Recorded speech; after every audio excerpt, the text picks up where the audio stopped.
할렐루야. 오늘도 이 새벽 기도의 자리에 나오신 성도님들을 환영하고 축복합니다. 우리 함께 사도신경을 고백함으로써 새벽 기도회를 시작하겠습니다. 함께 고백합니다. 전능하사 천지를 만드신 하나님 아버지를 내가 믿사오며 그 외아들 우리 주 예수 그리스도를 믿사오니 이는 성령으로 잉태하사 동정녀 마리아에게 나시고 본디오 빌라도에게 고난을 받으사 십자가에 못 박혀 죽으시고 장사한 지 사흘 만에 죽은 자 가운데서 다시 살아나시며 하늘에 오르사 전능하신 하나님 우편에 앉아 계시다가 저리로서 산자와 죽은 자를 심판하러 오시리라. 성령을 믿사오며 거룩한 공회와 성도가 서로 교통하는 것과 죄를 사하여 주시는 것과 몸이 다시 사는 것과 영원히 사는 것을 믿사옵나이다. 아멘. 우리 함께 말씀을 사모하는 마음으로 찬송가 200장 함께 하나님께 올려드리겠습니다.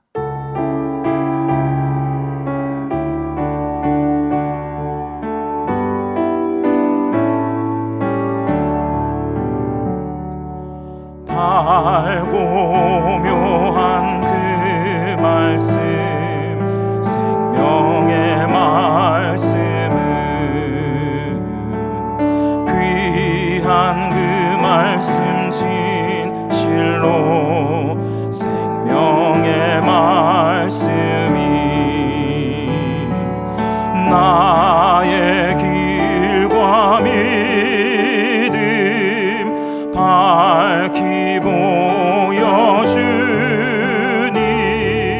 아름답고 귀한 말씀 생명샘이로다.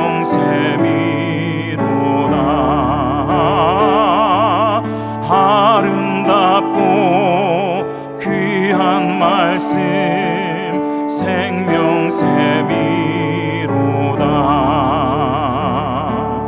귀한 주님의 말씀은 내 노래 되도다. 모든 사람을 살리는 생명의 말씀을 값도 없이 받아 생명길을 가니 아름답고 귀한 말씀 생명샘이로다.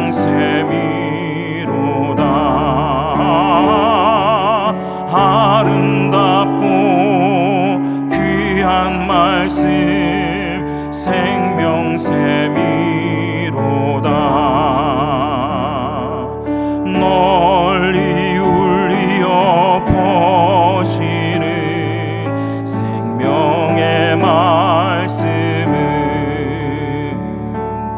마음의 용서와 평안을 골고루 주나니 다만 예수 말씀 듣고 복을 받네.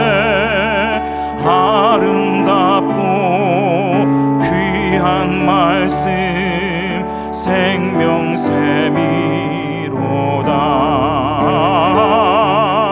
아름답고 귀한 말씀 생명샘이로다.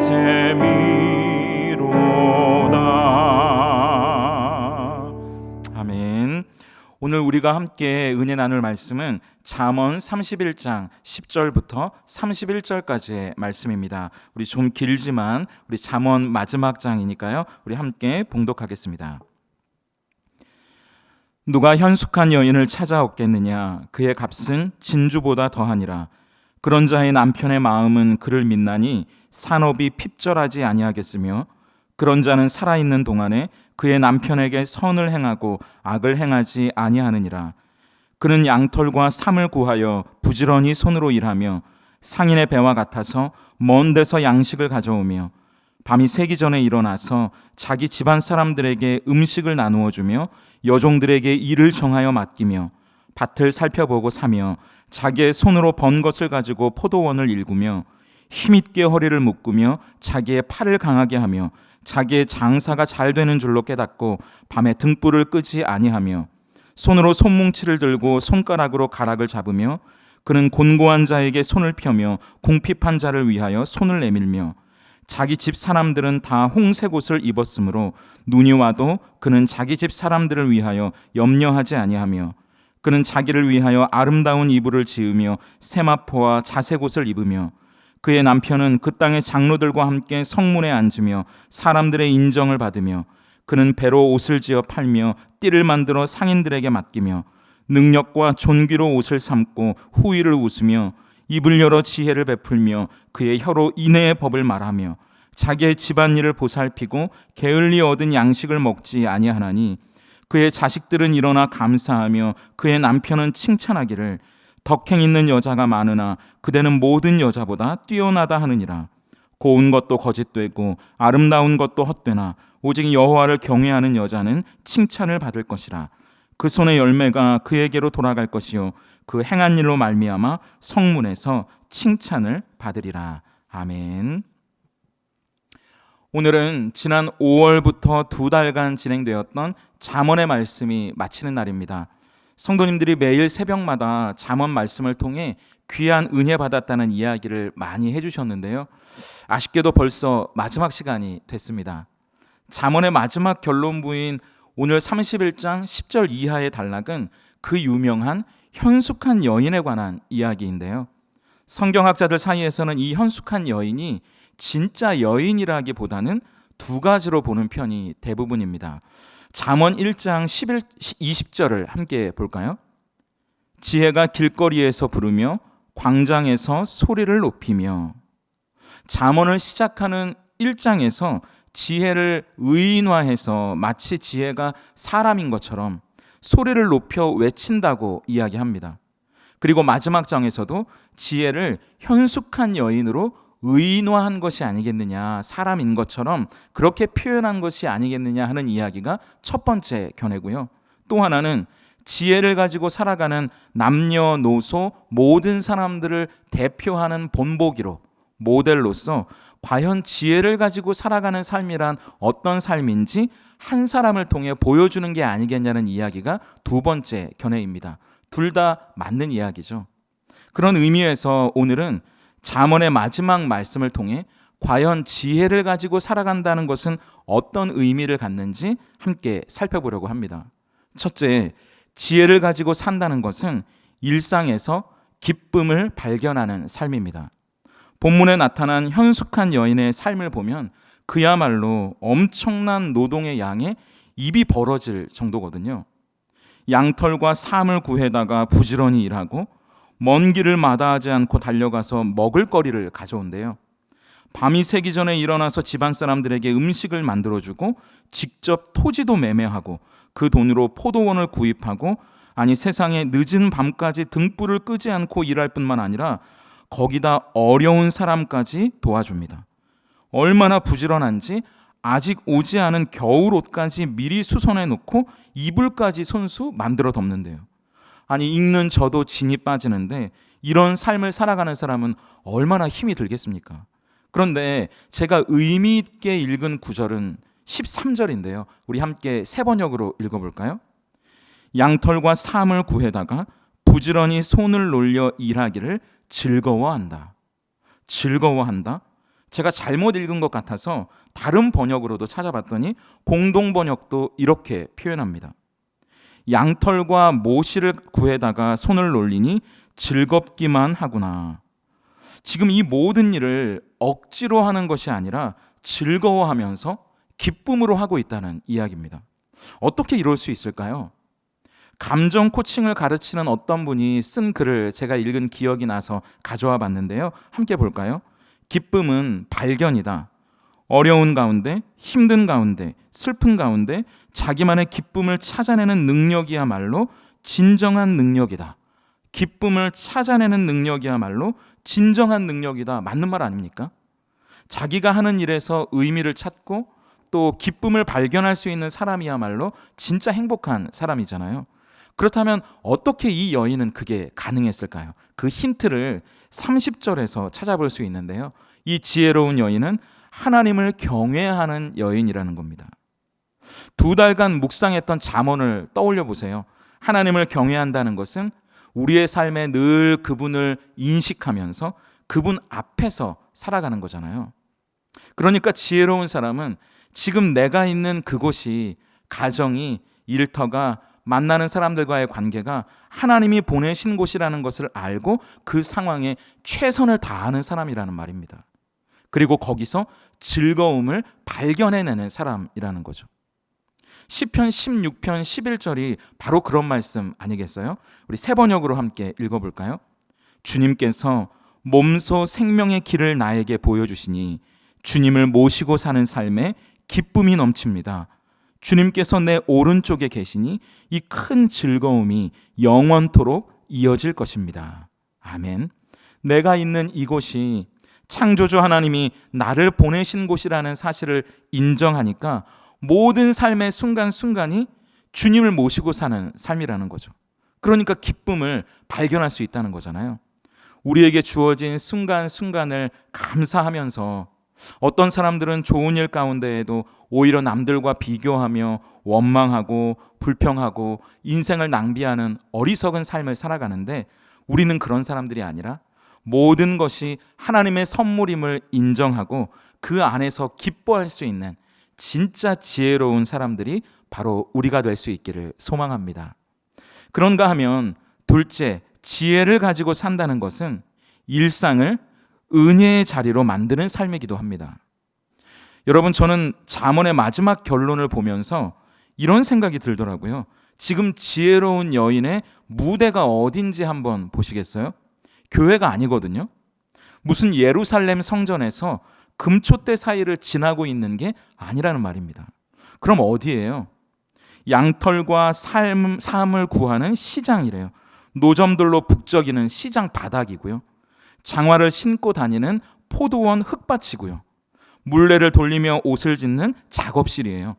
가난한 사람들이 모여 사는 변두리 골목입니다. 그러니까 하나님은 이 잠언을 마무리하면서 2달 동안 배운 하나님의 지혜를 가지고 살아가야 할 현장이 어디인지를 우리에게 보여주시는 것 같아요. 교회가 아니라 가정이라고요. 직장이라고요. 만나는 이웃들과의 삶의 현장이라고 말이죠. 우리의 일상의 삶이야말로 이제 우리가 2달간 묵상했던 그 지혜를 가지고 살아갈 현장이라고 말씀하십니다. 그런데 감사한 것은 바로 그곳이 이 지혜로운 여인으로 살아난다는 겁니다. 은혜의 자리가 되는 거죠. 우리 20절, 21절을 세 번역으로 읽어볼까요? 한 손은 펴서 가난한 사람을 돕고 다른 손은 펴서 궁핍한 사람을 돕는다. 온 식구를 홍색 옷으로 따스하게 입히니 눈이 와도 식구들 때문에 걱정하는 일이 없다. 가난하고 궁핍한 사람이 지혜로운 여인으로 인해 도움을 받고 감동한답니다. 참 따뜻한 장면 아닙니까? 가족들은 추위를 이겨내고 걱정 없는 겨울을 보내게 되죠. 그러니까 오죽하면 남편이 아내를 보고 이렇게 말하겠어요. 29절입니다. 덕행 있는 여자가 많으나 그대는 모든 여자보다 뛰어나다 하느니라. 저는 저를 포함해서 우리 모두가요, 교회 안에서만이 아니라 우리가 살아가는 사회 속에서, 일상의 삶 속에서도 이런 칭찬을 받을 수 있으면 좋겠습니다. 그런데 이 지혜로운 여자를 30절에서 뭐라고 말한다고요? 우리 같이 읽어볼까요? 고운 것도 거짓되고 아름다운 것도 헛되나 오직 여호와를 경외하는 여자는 칭찬을 받을 것이라. 전 이 말씀을 볼 때마다 함께 떠오르는 말씀이 있거든요. 요한일서 2장 16절 말씀입니다. 함께 읽어볼까요? 이는 세상에 있는 모든 것이 육신의 정욕과 안목의 정욕과 이생의 자랑이니 다 아버지께로 온 것이 아니요 세상으로부터 온 것이니라. 이 세상도 그 정욕도 지나가되 오직 하나님의 뜻을 행하는 자는 영원히 거하느니라. 그러니까 지혜로운 여자가 어떤 사람이냐? 고운 것, 아름다운 것, 육신의 정욕, 안목의 정욕, 이생의 자랑, 이런 데 관심이 많은 사람이 아니라는 거예요. 그 사람은 하나님을 경외하는 사람이고요. 하나님의 뜻을 행하는데 관심이 있는 사람이라는 겁니다. 그러니까 지혜로운 사람이죠. 저는 아직 교회 근처로 이사를 오지 않아서 일부러 전철을 타고 1시간 반이나 걸려서 출근을 할 때가 종종 있습니다. 왜냐하면 예수 안 믿는 사람들이 치열하게 살아가는 그 삶의 현장성을 제가 좀 보고 싶고 놓치고 싶지 않아서 그러는데요. 치열하게 뛰어다니는 수많은 사람들 틈바구니 속에서 함께 제 몸을 전철에 막 우겨넣고 오다 보면 보물같이 그 전철에 앉을 자리가 하나 날 때가 있습니다. 근데 그 자리를 제가 조금 나이 든 분한테 양보를 할 때가 있어요. 그러면서 스스로 대견스럽게 생각하는 거죠. 좀 유치하기는 하지만 내가 오늘 이 자리를 은혜의 자리로 만들었구나. 편하게 앉아가려는 내 마음과 싸워서 이 순간을 은혜의 순간으로 만들었다는 저 스스로 그런 뿌듯함에 젖어들 때가 있습니다. 근데 이것과는 비교가 되지 않게요. 다락방에서 제가 신방을 하면서 본인들의 정말 힘들고 어려운 삶의 현장을 은혜의 순간으로, 은혜의 자리로 만들어가는 수많은 성도님들의 이야기를 듣게 됩니다. 사실 원망과 불평이 아니라 그 자리를 은혜의 자리로 만들어가는 그분들이야말로 하나님을 경외하고 하나님의 뜻을 행하는 진짜 지혜로운 분들이 아닐까 싶습니다. 하나님의 뜻을 행하며 세상에 감동을 주고 은혜를 주는 사람이야말로 진짜 지혜로운 사람이기 때문이죠. 이제 오늘로 잠언을 마치고 6월의 달력도 끝이 납니다. 하지만 우리의 인생 가운데 의미를 찾아내고 어떤 환경과 조건 속에서도 하나님이 주신 기쁨을 발견하는 진짜 지혜로운 삶은 계속되기를 소망합니다. 그리고 우리가 살아가는 삶의 현장, 바로 그 일상의 삶을 감동의 자리, 은혜의 자리로 만들어가는 지혜로운 여러분, 하나님의 뜻을 행하는 여러분이 될 수 있기를 축복합니다. 함께 기도하겠습니다. 하나님 감사합니다. 귀한 잠언의 말씀으로 달려온 2달의 시간을 은혜로 마무리합니다. 새벽마다 묵상하는 잠언의 여정은 마치겠지만 우리가 살아가는 환경과 상황이 어떠할지라도 그 안에서 기쁨을 발견하는 지혜로운 자가 되게 하시고 하나님을 경외하는 지혜로운 자, 하나님의 뜻을 행하는 자로 살아갈 때 현숙한 여인과도 같이 우리의 가정을, 일터를, 이웃들과의 관계를 감동의 자리로, 은혜의 자리로 바꾸어가는 축복의 통로로 살아가게 해 주시옵소서. 그리하여 하나님께 잘했다 칭찬받는 귀한 성도님들 다 되게 해 주시옵소서. 예수님의 이름으로 기도합니다. 아멘. 우리 이 시간 주신 말씀 기억하면서 다음과 같이 기도하며 나아가기 원합니다. 첫째, 일상에서 기쁨을 발견하는 지혜로운 자 되기를 소망합니다. 남들과 비교하며 원망하고 불평하는 어리석은 자가 아니라 내가 서 있는 이곳이 하나님이 함께 하시기에 감사와 기쁨의 자리라는 것을 깨닫는 지혜로운 자 되게 하소서. 둘째, 일상을 은혜의 자리로 바꾸어가는 지혜로운 자 되기도 소망합니다. 가정과 일터와 사람들과의 관계 가운데 하나님의 뜻을 행할 때 바로 그 자리가 하나님이 역사하시는 감동의 자리, 은혜의 현장이 되게 해 주시옵소서. 그리고 각자 품고 계시는 기도의 제목을 하나님께 올려드리며 이 새벽 기도하며 나아가겠습니다. 함께 기도합니다. 하나님 감사합니다. 오늘도 이 새벽